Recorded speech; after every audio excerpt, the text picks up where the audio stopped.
Assalamualaikum warahmatullahi wabarakatuh. Alhamdulillahirrabbilalamin wa bihi nasta'in wa ala umuri dunya waddin. Wassalatu wassalamu ala asrofil anbiya'i wal mursalin sayyidina Muhammadin wa ala alihi washabihi ajma'in. Amma ba'du. Sebelumnya perkenalkan, nama saya Imam Wahyudi, NIM 2019 2208, Prodi Ekonomi Syariah, Fakultas Ekonomi dan Bisnis Islam.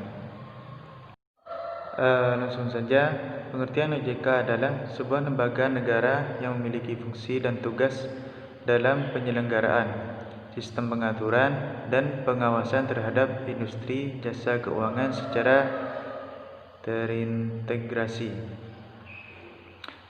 Beberapa yang termasuk dalam industri jasa keuangan yang masuk dalam pengawasan Otoritas Jasa Keuangan atau OJK diantaranya adalah perbankan, pasar modal, asuransi, dana pensiun, lembaga pembiayaan, dan beberapa lembaga jasa keuangan lainnya.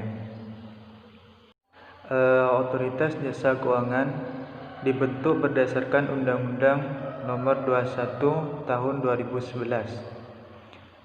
OJK merupakan lembaga negara yang sifatnya independen dan bebas dari campur tangan pihak lain dalam menjalankan tugasnya. Tugas dan wewenang OJK seperti yang disebutkan sekilas pada pengertian OJK di atas. Secara umum, OJK memiliki tugas dan wewenang dalam hal penyelenggaraan, sistem pengaturan, dan pengawasan terhadap industri jasa keuangan di Indonesia. Tugas OJK secara umum ada 3 tugas, diantaranya mengatur dan mengawasi kegiatan jasa keuangan baik di sektor perbankan maupun non-perbankan, mengatur dan mengawasi kegiatan jasa keuangan di sektor pasar modal, mengatur dan mengawasi aktivitas jasa keuangan di sektor asuransi, dana pensiun, lembaga pembiayaan, dan lembaga keuangan lainnya. Wewenang OJK ada beberapa dalam tugas pengaturan dan tugas pengawasan, yaitu menetapkan peraturan perundang-undangan di industri jasa keuangan, membuat dan menetapkan peraturan tentang pengawasan industri jasa keuangan, membuat dan menetapkan kebijakan tentang pelaksanaan tugas OJK, dan mengatur tentang tata cara penetapan pengelolaan statuter di lembaga jasa keuangan, mengatur tentang struktur organisasi dan infrastruktur, serta pengelolaan kejayaan dan kewajiban, membuat dan menetapkan peraturan tentang tata cara pemberian sanksi berdasarkan peraturan perundang-undangan yang berlaku di sektor jasa keuangan, membuat dan menetapkan kebijakan mengenai tata cara pengawasan terhadap industri jasa keuangan.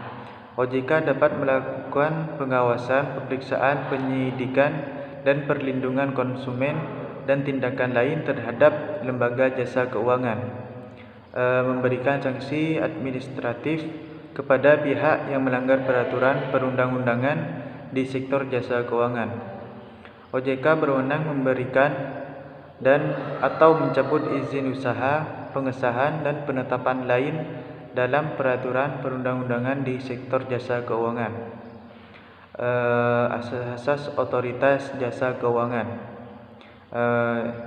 Beberapa asas dalam pelaksanaan tugas Otoritas Jasa Keuangan. Yang pertama adalah asas independen. Seperti yang telah disebutkan pada pengertian OJK, lembaga negara ini bekerja secara independen dalam mengatur jasa keuangan di Indonesia. Dan yang kedua adalah asas kepastian hukum dalam pembentukan penyelenggaraan lembaga OJK berdasarkan pada hukum dan undang-undang yang berlaku di Indonesia. Dan yang ketiga, asas kepentingan umum. OJK dibentuk dalam menjalankan tugasnya mengacu kepada kepentingan umum atau konsumen. Dengan kata lain, dalam pelaksanaan tugas OJK harus melindungi dan membela kepentingan konsumen. Dan yang keempat, asas keterbukaan. OJK memberikan akses terbuka kepada masyarakat apabila ingin memberikan informasi yang jujur dan tidak diskriminatif terkait dengan adanya pelanggaran di sektor jasa keuangan. Yang kelima adalah asas profesionalisme. OJK terdiri dari individu-individu yang profesional, sehingga dalam pelaksanaan tugas dan wewenangnya OJK harus berlandaskan asas profesionalisme. Dan yang keenam adalah asas integritas. Dalam pelaksanaan tugas dan wewenangnya, OJK harus memegang teguh kepada nilai-nilai moral dan norma yang berlaku. Itu saja, kurang lebihnya mohon maaf. Wassalamualaikum warahmatullahi wabarakatuh.